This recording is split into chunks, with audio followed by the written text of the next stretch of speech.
So you mentioned the lack of political sort of viewpoint diversity in universities, and I think there was a study shown that 88% of uh, like college faculty are left leaning versus the rest are right leaning, and there's a clear imbalance there. So I just want to get your perspective on how how that plays out in your world and in your experience as faculty and as your experience as a student, and just understand how the liberal government has let us get to this stage. Yeah, thanks for the question. So yeah, there's lots of different studies, not as many on Canada, lots on the US, and it does vary based on discipline. So luckily, I'm in economics, and yes, there's maybe a 4-to-1, like liberal to conservative kind of ratio, but lots of people are in the center, kind of center left.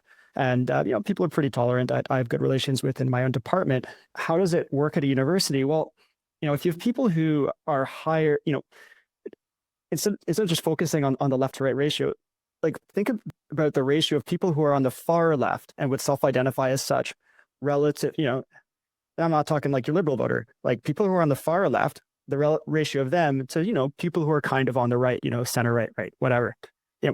There's far more people on the far left What are than the there are. examples of that far left activism?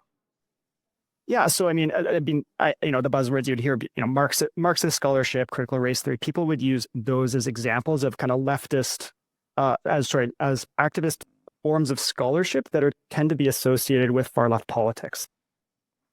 What did you agree that like the funding that comes from the government or from tax dollars, and you would expect a balanced, apolitical view of things, and it's just not happening at university faculties.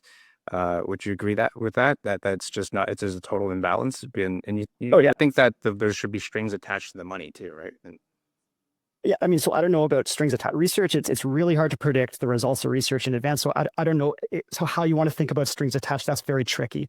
But I would say that yes, there is a political imbalance in faculty that's almost beyond dispute, and it's most extreme in disciplines where that aren't positivist, where that are more subject to researcher biases, in interpretive social sciences and humanities.